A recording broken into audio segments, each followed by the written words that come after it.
George had never been left alone with Grandma. That was what he was worried about. Neither he nor Buddy had ever been alone with Grandma until today. She's more dangerous now. You know what I mean? We all lie to our children about Grandma. Suddenly, from the other room, where Grandma lay all her days and nights, came a terrible, shocking sound. George Frost's Grandma had never made a noise like that before. It came again, a shocking sound. Then it stopped.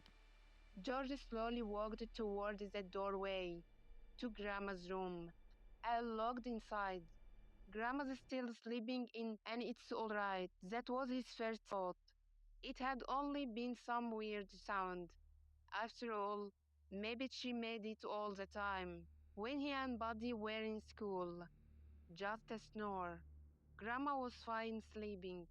Then he noticed that her hand with her long nails was now hanging lifelessly over the side of the bed, and he thought his mouth was open.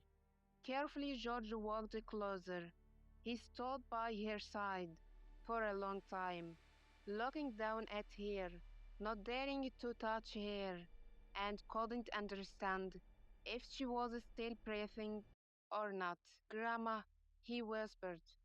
Grandma, you wanted your tea now, Grandma. Nothing. The eyes were closed. The mouth was open. The hand hung. George also remembered one of the bad spells. When Grandma began to shout, as if in a foreign language, Jaijen, Jaijen, Hastard Grayon, uses us. Mom had sent him and Buddy outside, where they had been standing, wondering what was happening. Later, Mom had called them in for supper, as if nothing had happened. George hadn't thought of that bad spells from that day to this, but now, looking at Grandma, who was sleeping so strangely in her bed, he remembered with horror that it was the next day. They had learned that Mrs. Harum, who sometimes visited Grandma, had died in her sleep that night.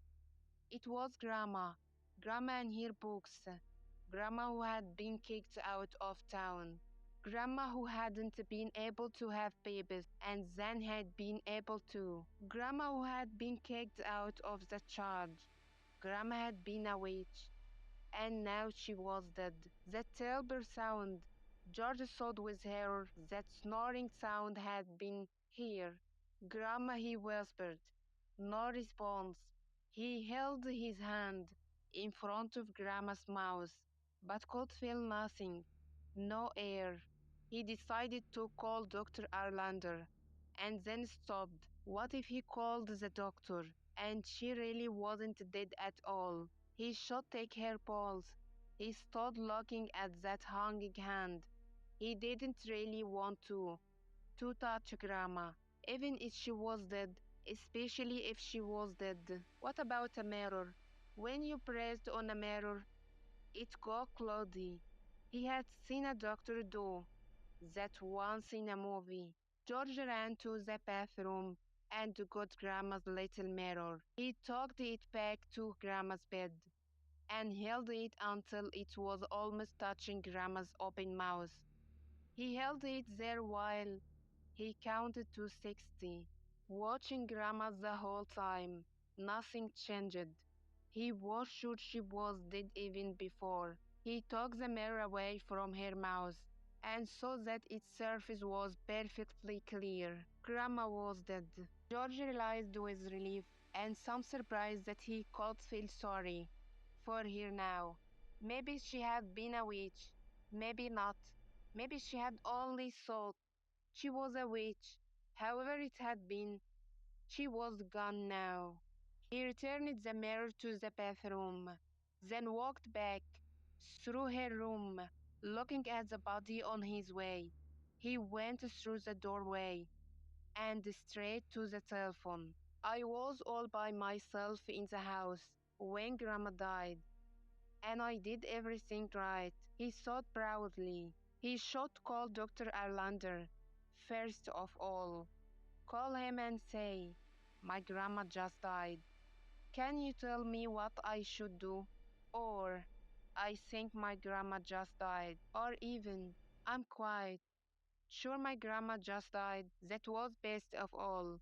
The doctor would come and say to George, "You did very well in this situation. I want to congratulate you." And George would say something modest. George looked at Dr. Erlander's number and picked up the phone. His heart was beating fast. Grandma had died. The worst had happened, and somehow it wasn't as bad as waiting for her to start yelling for Mom to bring her tea. No more tea for Grandma, not ever. But the phone was dead. He listened to the blankness. No voices, no tune. He pushed some buttons. Nothing, just dead blankness. Like the dead blankness in the bed in there. I am alone in this house, with her dead body. He crossed the kitchen slowly, and then turned on the light. It was getting dark in the house. The wind outside was blowing hard. Soon the sun would be gone. Night would be here. Wait, that's all he had to do. Just wait until Mom gets back. He went back to the door of Grandma's bedroom, just to make sure again. There she lay, one hand out of bed, her mouth still open. Grandma was part of the furniture now. You could put her hand back in bed, or pull her hair, or pour water into her mouth, and it would be all the same to her. George glanced at Grandma one more time, and then went back and tried the phone again.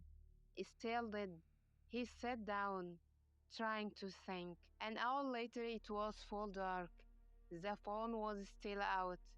George sat at the kitchen table, jumping at every sound, his history book open in front of him. She will be home soon. She will be home, and then everything will be okay. Everything will be all right. George suddenly froze. You were supposed to cover the dead person's face, like in the movies, but he didn't. So I didn't done everything right then. George stood up.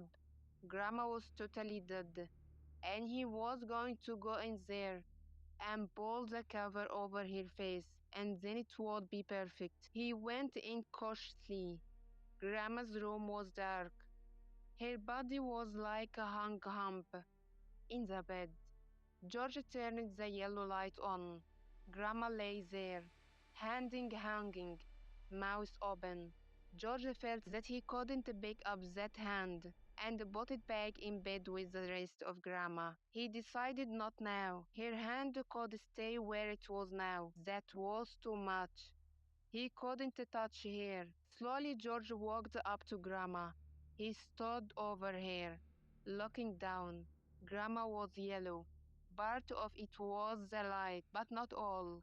George quickly grabbed the cover and pulled it over Grandma's face. Some of the fear went out of George. Now he looked at the hanging hand and decided that he could touch it. He took the cool hand and lifted in. Her hand moved in his and grabbed his wrist. George screamed. He jumped backwards, screaming in the empty house, and her hand relaxed and let go. "I'm all right. It was nothing but a reflex." George tried to find some rational thought, but his panic didn't let him. He looked at the hand. The hand hung as it had before. He had imagined the whole thing. He had come into the room, and all the rest of it had been his imagination. But the pain in his wrist soon cleared his head. Dead people didn't grab you. Dead were dead. Unless you are a witch. Unless you choose your time to die. When no one's around but one little kid. Because it's best that way. You can. You can. Can what? Nothing. It was stupid. He had imagined the whole thing because he had been scared, and that was all. He wasn't going to come near her again. That was all. The panic was gone, but he was still scared, almost crying. Only wanted his mother to come home and save him from this hell. George was back in the kitchen, sitting at the table when Grandma's voice spoke from the other room. Come here, boy. She called in a dead voice. Come in here. Grandma wants to hug you.